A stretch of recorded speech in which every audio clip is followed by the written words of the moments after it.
Lex, nipo na Ramadhani Bwaduke pamoja na Bisai Steven Jr. Lakini miongoni mwa tukio ambalo linapaswa kuzungumzwa na linaweza kuwa linateka mitandaoni na kadhalika, basi ni bao ambalo alifunga Selemani Mwalimu Gomez na mwamuzi line akaweza kwamba kusema ni offside. Swali linasalia kuanzia hapa, kulikuwa na offside ama Djigui Diarra ambaye alivyoonyesha kwamba kuna issue ya kushika kwa Selemani Mwalimu Bwaduke? Labda hapa sasa kuna mambo mawili. Kwanza swali lako la msingi la kwanza ambalo ndio gumzo utataka sana maoni yangu. Kwangu mimi hii haikuwa offside.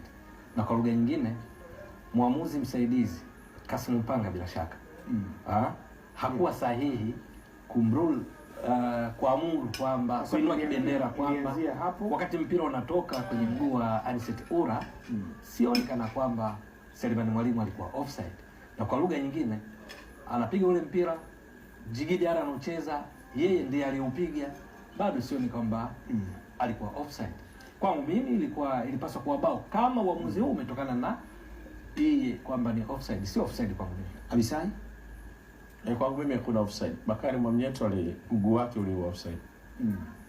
Mguu wake wa kulia ulikuwa mbele, hivyo ukamfanya Selemani awe nyuma na kuwa kwenye eneo ambalo sio la kuotea. Kwa hiyo kwangu ilikuwa ni shambulio halali ambalo Simba walipaswa kuachwa ende nalo, na kwa kuwa rebound yake alifunga yeye mwenyewe kuanzia mchezo wa kwanza ambao hakuwa offside. Kwangu ni bao halali ambalo Simba walifaa wapate. Kwa denied. Yes, hilo ni miongoni mwa tukio kubwa zaidi ambalo hakika linaweza kuwa watu kwenda kuangazia katika mitandao mbalimbali. Naweza katika hisia kubwa sana mchezo wenyewe ambapo Selemani Mwalimu aliingia kipindi cha pili kusema kwamba unajua kumradhi kidogo wakati mtozi anaonyesha hii yengo hapa Kassim Mpanga nimeona na kibendera wakati Selemani anapiga kichwa hakuwa ameinua lakini Selemani anapopiga rebound ndo akawa anainua kwamba umeona yeye mtozi anaweza kusimamisha hapo.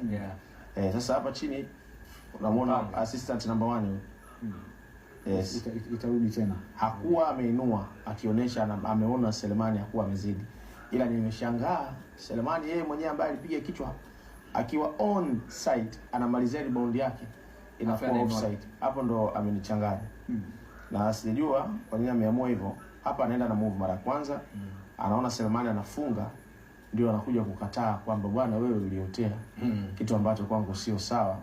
Kassim Mpanga nakumbuka alisha kupewa onyo kuna baadhi ya michezo ya ligi kuu msimu huu mwanzoni kwa kushindwa kutafsiri sheria vizuri. Hii ilikuwa ni tukio la kwanza ambalo lilipelekea mpira ule lile la Diarra, lakini kulikuwa na matukio mawili hapa.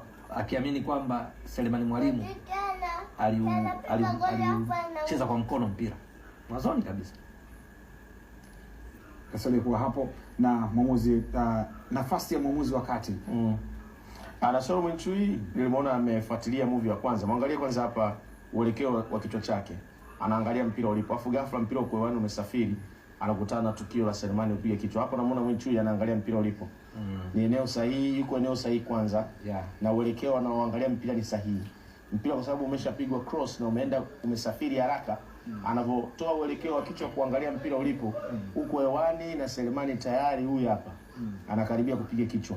Kwa hiyo Mwinchui ndo anaangalia tukio na goli linaingia. Sasa kibendera hiki hapa kimeinuka.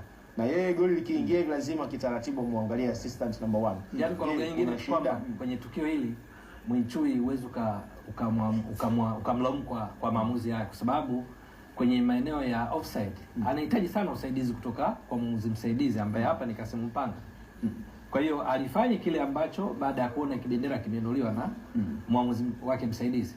Sawa, mtazamo wa wachambuzi wangu Bisai Steven Jr. pamoja na Ramadhani Bwaduke tukiweza kuangazia kuhusiana na tukio hilo kubwa ambalo limetokea, miongoni mwa tukio ambayo yametokea, lakini hili linawezekana kwamba likachukua mjadala mkubwa sana. Lakini pia uzuri ni kwamba kipenga cha mwisho kipo kwa ajili ya kuweza kuangazia hayo na mengineyo mengi zaidi. Tuangazie mchezo